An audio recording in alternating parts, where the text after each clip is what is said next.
we still celebrate him. Crazy. People say generally his impact on world football is unmistaken. He's tweaked the way everybody plays, etc. Yeah. A true connoisseur of the game for you. Yeah, a legend, and one of the best. A point where he started to trick me to loving him is when he started playing John Stones as a midfielder, and people were saying the invention was for Maresca, and I was like, no, who is the head coach of the club? Who says yes to the idea from the assistant coach? It is the head coach. It's the head coach Pep. So you don't tell me it's Maresca. The invention, everything. He masterminded everything that was going on. He made the EPL Farmers League one back to back. The EP that was difficult. The EPL that Conte came and we had to struggle to win. So he's a legend. He's a legend of the game, and he's not done yet. I keep on saying, Pep, try the Italian League 2 for us. Try Juventus. Try the big boys there. Oh yeah. Try there for me, because when he gets there, every time the Italian League will become very amazing again. He will pump money into the league naturally for them. Deals will come, brands will want TV rights and everything will go there. So I want to say to Pep that Pep, try. His last hurrah after leaving. Yes, and if you go there and not win the league, I know he likes competition. He wants to win. He's a winner. But when he goes there, he lets your last mission be changing a particular league, and they'll remember you forever. Because that league is, the league is going well. People will like the league, but it's not a league that we want to see it compete again. 0403, it was on top. So for me, amazing guy. He's prone to details. If you listen to any Pep assistant coach, they'll tell you that they are the ones that the players come to. They don't go to Pep, because Pep is so boring on the training ground. But when you go to the match day, you have fun. Like the soldiers quote. Crazy. So for me, all-time best. I know I like Mourinho. I love Mourinho. He's my role model. But what Pep will do on the field of play, how he will read the game, what he will tweak, how he will make a midfielder play as a fullback, how he will make Lamp play as it's crazy. How he will make Lamp as a midfielder and play so well. People forget that Lamp was a right back. How he will go and change the face of the Bundesliga. And you leave there because he's not winning the Champions League. Change their system. He has changed football a lot. And Charlie, when he retires, Mourinho's not really retired. When this man retires, we will celebrate him in a special way. Crazy. There was a time I was doing an interview with Salas Tete. Yeah. Salas Bobo Tete. The great Salas Tete. And while we're doing the interview, he was a bit absent-minded. So I was asking him, and he was staring at the television screen, and it was a Man City game that was on. He was staring very intently at the screen. He's like, pause. He told me to pause. And he said, you see how Man City are playing? Instead of playing in like diamonds, right? He said, in triangles. In triangles. They're playing in diamonds and squares. And I was like, okay. So he said that he had been studying it for the last 15 minutes to see the movement of the diamonds and squares. And he showed that, listen, there's always one player in that team whose job is to be the extra man. And he showed me that at every point where they had to outnumber an opponent on the pitch, that player was there. In that game, I think it was Bernardo Silva. It's always him. Yeah. It's always Bernardo Silva. That's why he can't let him go. Yeah, that's why he's wanted to leave several times. He was playing as a deep line player. No, he said his job. No, listen. Salaseta told me that on the pitch he doesn't have a position. Yeah. Bernardo? Yes, he said his position in the system is to make every 3 a 4. Yeah. I don't know if you get it. That is his. So if the ball is at right fullback and there has to be a 4 there, his tactical instruction is to make the 3 a 4. Yeah. All the time. So that's why you see him popping up across the pitch. So sometimes they list him as a number 10 or as a central midfielder, but the job is to complete and outnumber the opponent wherever they are. And if you don't understand it, you'll be caught wanting because they'll shift you across the pitch. So he showed me the sequences, and trust me, if I was watching a football game, you wouldn't see it. I would never pay attention to those sequences. And I wonder how many coaches would see those sequences, because at a certain point what he does is he switches the sequence around, and they use one diagonal to switch the sequence. So they keep pulling you, and I'm like, that's like crazy attention to detail. And he said, listen, if you watch, that's when I saw that Salaseta is a very underrated coach. We've not celebrated him enough. So top tactician he is. So I watched it with a completely different eye from if I was watching it regularly, because I was looking out for what he told me. And Pep kept doing it. You realize I came from tons and tons and tons of practice. Exactly. And instruction. But then again, as much as this looks very meticulous, Elikem, people also say the man has messed up football. He's complicated it too much. Is this something you agree with? To some extent, yes. But it is by no fault of his. That's the truth. Look, in life, we have examples we all follow. We have role models. We have set rules that have worked. That's why when the early scientists were making their early discoveries, everyone referenced the one that came before him, before he did it. So they were all improving on one particular idea. So it is normal to see people referencing that Pep Guardiola side. That people referencing Pep Guardiola teams, especially the 09, the team of the 09 or the Barcelona team in 09 and 2011. People reference that team because those were probably some of the best football we've ever seen in the last since the turn of the millennium. Some of the best football we've ever seen. So it is by no fault of his that he has so many proteges and so many people watching how he used to play and being accustomed to it and trying to buy into the idea of beautiful football, buy into the idea of possession football. Now the whole principle behind what Pep Guardiola does, he summarized it in one interview I listened to, and he said, if I have the ball 80% of the time, you are going to have the ball 20% of the game. So that means the probability of you scoring with less time on the ball is very low. So he prefers to have the ball most of the time because that's simply it. The probability of you scoring the ball with less time on the ball is low. And I feel that is one principle that has guided him throughout his career. So when you see people buying into it, it's understandable. Now every manager, every CEO, every owner wants the club to play to some extent beautiful football. For me, I have a problem with it in the sense that there are teams that are not accustomed to that. Because mind you, this type of football, this style of football requires a lot. It requires money, for example, to get better, to get very good players. It requires dedication and attention to detail. And not every team, and not every team, not every player, not every coach is geared towards that style of play.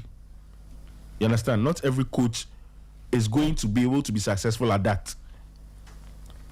But here's a case where we reward it these days, and the example I go to is Vincent Kompany. He got relegated with Burnley, playing that style of play, passing out of the back, trying the patient build-up thing. He got caught out several times, lost many games, got relegated with Burnley. But what happened? Bayern Munich awarded him because of the style of play. So what this is telling the other coaches in the championship and the rest is that it doesn't matter if you get relegated. It doesn't matter if you lose many games. Once your philosophy is to play a particular style of play, you are going to get rewarded with a big team. Look at Brighton, for example, under Graham Potter. A similar style of play, not exactly the same as what Pep Guardiola used to do, but a similar style of play. His Brighton never finished in the top 10, but then he got a big job at Chelsea. Several examples are there too. So for me, that is the negative of what Pep Guardiola has done to football. But it's by no fault of his. He didn't tell anyone to watch him. You see him spend £1 billion to get everything right. If you think you can spend £50 million in a season or in a summer on 11 players and still play the same way, all the best to you. Anante. Yeah, I mean, aside his good legacy, he's had a few issues as well, especially with dealing with certain egos. I mean, we had Zlatan Ibrahimovic, Yaya Toure, etc. speak about him. Eto'o, etc.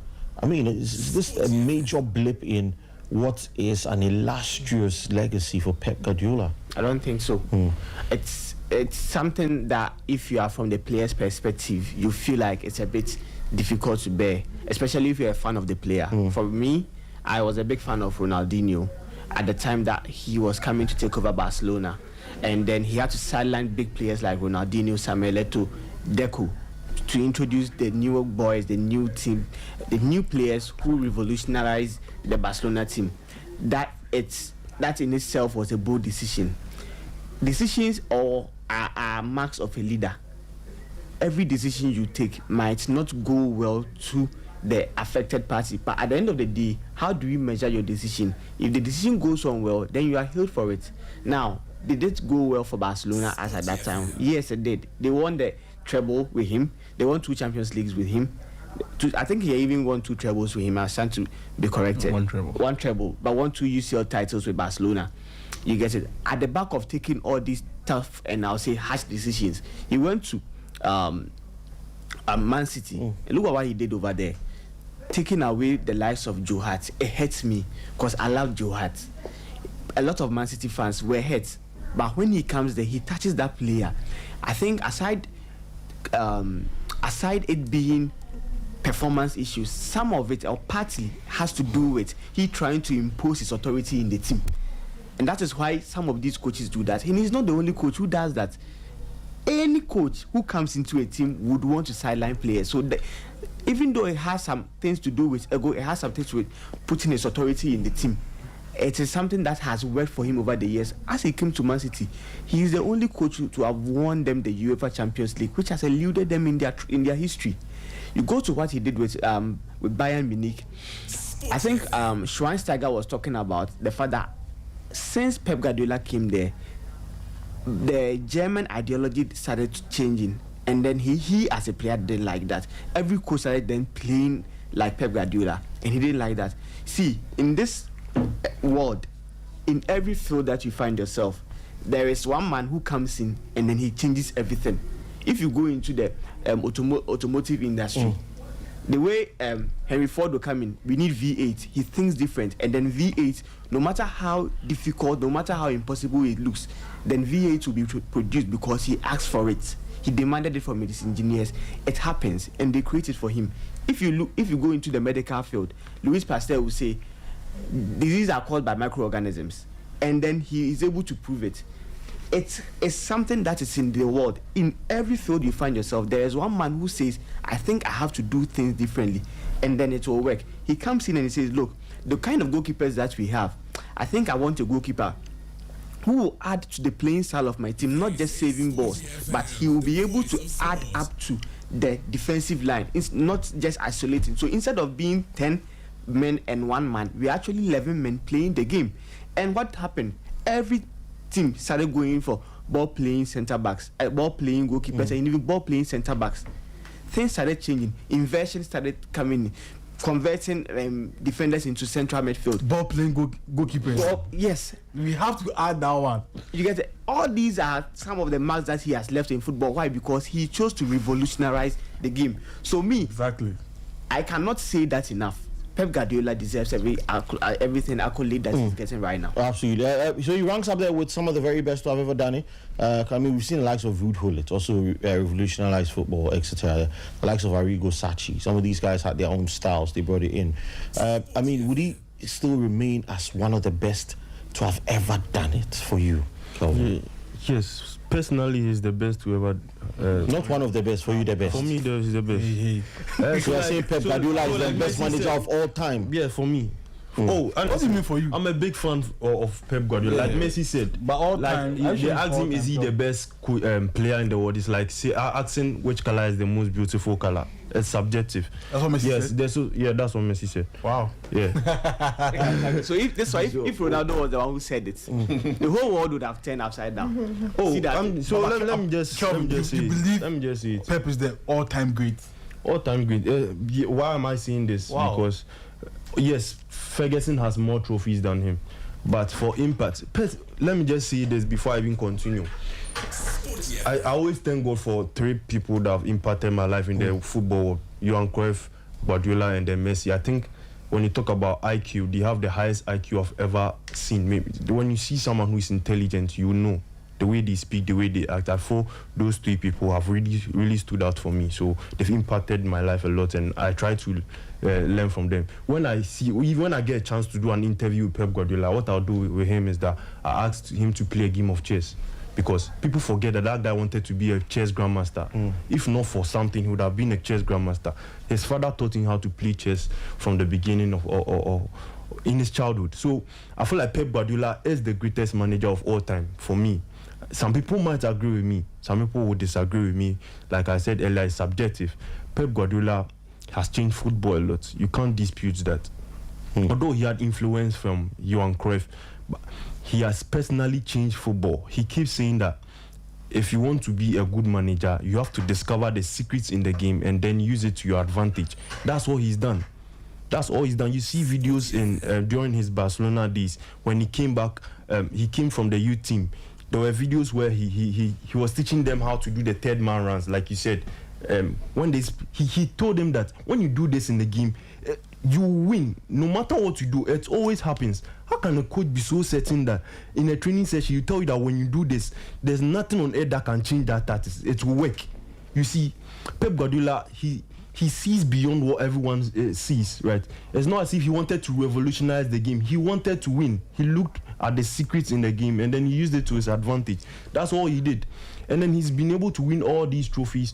And if I quite remember, he's not gone a season trophyless before. Or last season he was trophyless. Yeah. Last season. Yeah. So besides last season, what other season was he trophyless? That's the only season. Yeah, some people might say money. Every coach had money. But yeah, he had an outrageous amount of money. He was a checkbook manager. And because at a point, he was changing fullbacks like how we change boxes. The kind of players he wants. £50 million fullbacks back in the day. Yeah. I mean, didn't that work to his advantage? The Lionel Messi factor and the fact that he had tons of money to spend in projects. The kind of players he wants. The kind of players he wants. See, if those players he wanted came at a cheaper price, he would have gone for them. I don't think Pep Guardiola would see Nathan Ake if he was like £1 million or whatsoever and go for Virgil. Okay, now Virgil van Dijk is also about playing. I'm sorry, is there a ball playing centre back? Let's say another player who just likes to kick the ball. Mangala. Mangala was Mangala, and he will still go for Mangala. That's not it. He wants that player. Ake was expensive, and Pep Guardiola, when he wants you, he doesn't negotiate playing to. He wants to buy him quickly because he wants to start training from pre-season. He doesn't want the player to come in January or whatsoever. He wants them to start the projects together. That's why the players cost a lot. That's what brought the 115 charges. We don't. Because I mean, the guy will buy Mendy today, buy Walker tomorrow. You change. You got the Bravo in. Only downside.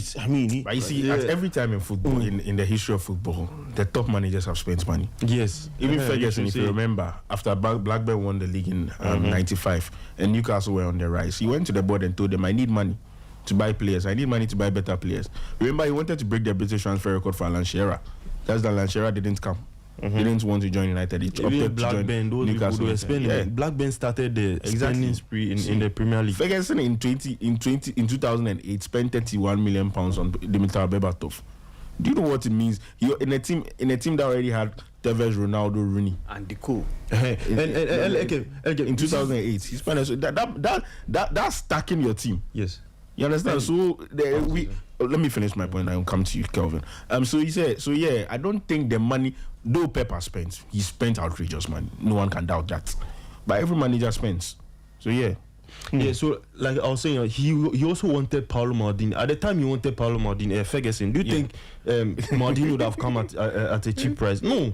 And if Maldini had agreed, I'm sure he would have gone in for him. Exactly. You get it. So Pep Guardiola spending shouldn't be a conversation for us. You understand? He's the greatest manager of all time, in my opinion. Okay, so I don't think today is so calm. I don't have to argue. No. We can argue. No. I don't think he is we can argue. the greatest of all time. who to you is the greatest of all time? Let me ask my boy. He's my. Okay, so I have a list in front of me. Okay, right? Okay, let's do this. And for a lot of these lists, I'll put a disclaimer out that for a lot of the parameters that were used, somebody might come up with a varied list because they may not match, right? So this is Give Me Sport, and they are top managers of all time, right? Yeah. So we start off at number 25. And they put Jurgen Klopp at number 25. Should we use their list for our argument for now, as people are listening, or we can change Oh no, we can't. Let's I mean, do the yes, list. yeah. But then if you disagree, yeah. Okay. Let's do that list. Yeah, credible. Number 25 is foul. Yeah. Oh, do you know who was at 24? And number 24 is Louis van Gaal. Okay, and Charlie. let's still coach. I'll buy that. Now I want him to be higher personally. Let's see who's. And number 23 is Arsene Wenger. Yeah, and then let's take change the game. 23. Change the game. 23, Arsene Wenger. Elikem, Do you agree? agree? I might ask Wenger spokesman. Oh, no, Arsenal man. You are the only Arsenal You man. think it's so low? I mean, it is what it is. They use their criteria. Let's So see. I can't really have anything Let's like go. that. At number 22 is Bella Gutmann. The Benfica coach, the curse of Bella Gutmann. Yeah, he's one of football's most influential and enigmatic managers. A tactical innovator, he transformed Benfica into a European powerhouse in the early 1960s, guiding them to back-to-back European Cup triumphs in 61 and 62. Okay. He also won a few titles, amazing as well. So he won the Hungarian league twice. He won in Brazil, he won the Portuguese league, and he won the Taça de Portugal and all of that. Number 21 is Sir Alf Ramsey. I forgot that. Do you know Sir Alf Ramsey? Yeah, I've heard of him. Yeah, so he's immortalized in English football history as the man who led the national team to its greatest triumph. The World Cup. Okay. Absolutely. And he actually they say he invented a 4-3-3 system that relied on hard running midfield players. Wow.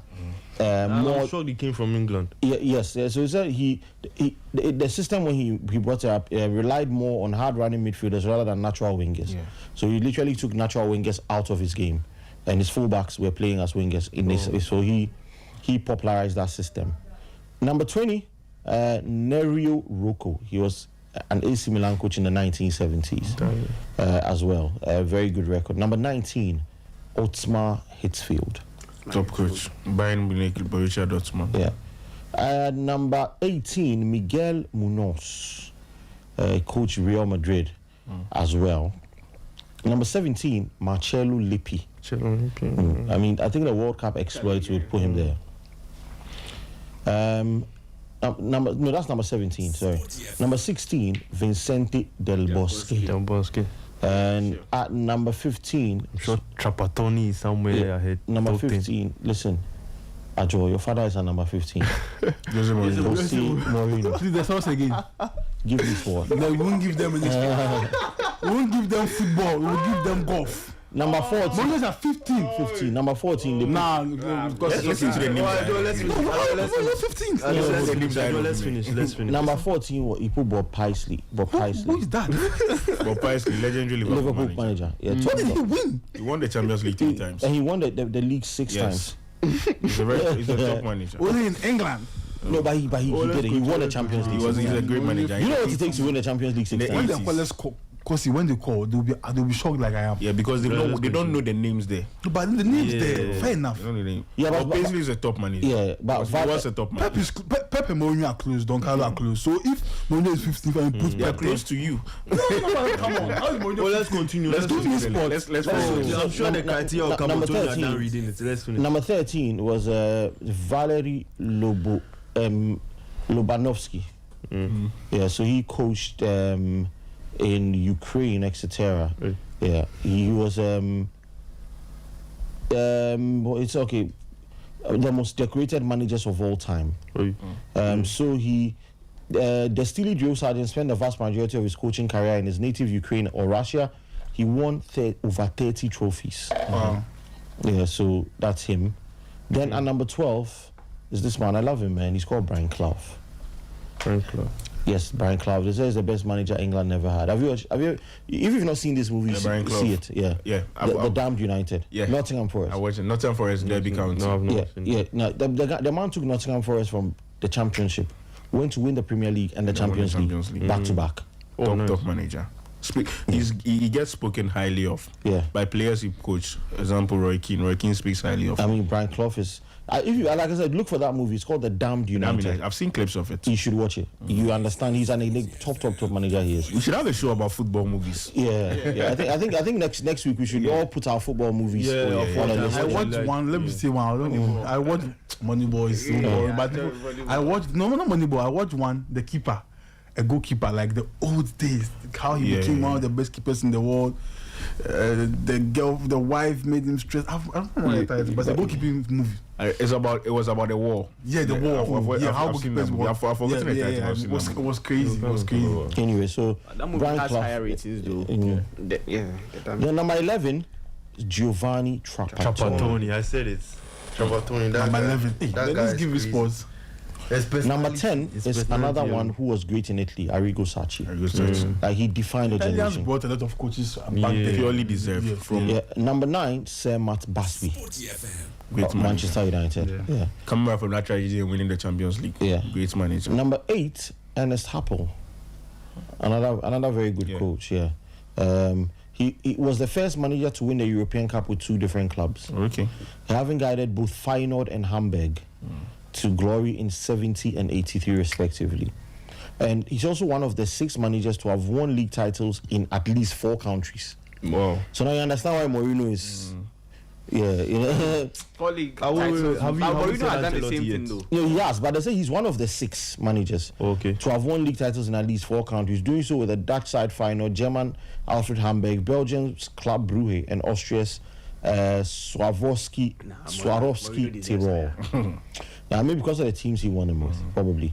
Number 7 is Don Carlo Ancelotti. That's what I was waiting for. Yeah, and number 6 is Helenio Herrera. Elinho Herrera. Yeah, one of football's earliest tacticians, beginning his managerial career in 1945. His most notable spells came with Atletico Madrid, Barcelona, and Inter Milan, winning multiple league titles with all 3 clubs. Employing a defensive style, Herrera won 2 European Cups with Inter, and it was with Adenera Azzurri where he arguably became the first manager in football history to gain credit for the way his team played. Previously, players were the ones who received credit for the bulk of plaudits for the team's successes, but under Herrera, Inter became known as Herrera's Inter, underlying the manager's influence on their style of play. Then comes number 5, Pep Guardiola.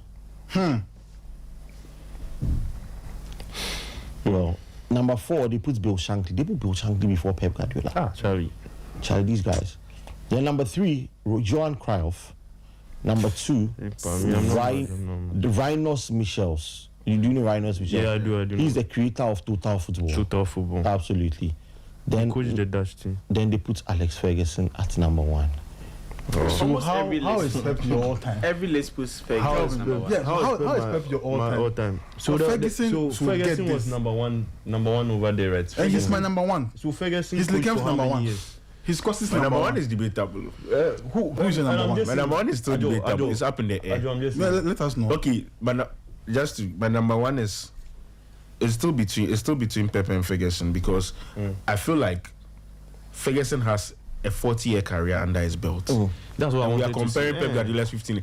I do believe Pep's move will determine if he rises to my number 1. Pep's next move after he leaves City will determine if he rises to my number 1 or not. Because I do think at the end of Pep's career, if Pep is able to stay in coaching as long as Ferguson has stayed, he should climb and be my number 1. So what if he retires? If he retires right now, Yeah, it's too short. It's too short. still a won't period. make it. It's still short a period. I would rate him very highly as a number 2. Ferguson did. For me, my greatest plaudit I give Ferguson is to adapt to every they new adapted. thing the Premier League the Premier League gave him. That's very commendable. From 92, Only Mourinho's he won his president. first title in 92, won his last in 2013. That's a 21-year period, and all through that, different managers came with different styles, and he adapted to every one of them, embraced the challenge, and won against all of them. That is why for me, Ferguson alone pushes edges above Pep Guardiola that little bit. And for Ferguson, his Aberdeen career doesn't get spoken about a lot. He did great at Aberdeen. Yeah, he did To be able to break that fantastic, yeah. duopoly of Rangers Celtic is huge. and he did that at a very young age too. So yeah, that's it for me about Ferguson and Pep. But I feel if Pep is able to coach till 40 years, given the reputation he's already built for himself, knowing that not any mere caliber of team could go for Pep Guardiola now. He's obviously going to go to a bigger teams, get more success under his belt, more trophies under his name. And I do feel if he's able to adapt to the next generation of football that is to come, he should climb up and be my number one. Absolutely. Charlie, the conversation is getting heated, and my callers would like to be introduced now.